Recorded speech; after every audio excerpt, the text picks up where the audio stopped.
This is the Lone Crater YouTube. We hope this video helps. You begin by preparing both devices.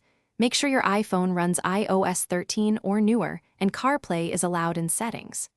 Plug a certified Lightning cable into the phone, or if your X5 supports wireless, enable Bluetooth and Wi-Fi on the iPhone. With the car in accessory or running mode, unlock the phone and keep it on the home screen. This initial connection step establishes the data link and power. Once connected, the iDrive system will detect a CarPlay-capable device and prompt you to proceed.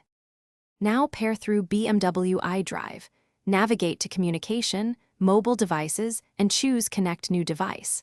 Select Apple CarPlay and pick wired or wireless pairing depending on your setup. Wired is simpler and more stable. Wireless offers convenience. iDrive will show a PIN. Compare it with the PIN on your iPhone and confirm both. Tap Allow on the iPhone when it requests CarPlay access. This exchange grants the BMW permission to mirror apps and audio. Once confirmed, with CarPlay active, use the iDrive controller, touchscreen, or steering buttons to open Maps, Phone, Music, or Messages.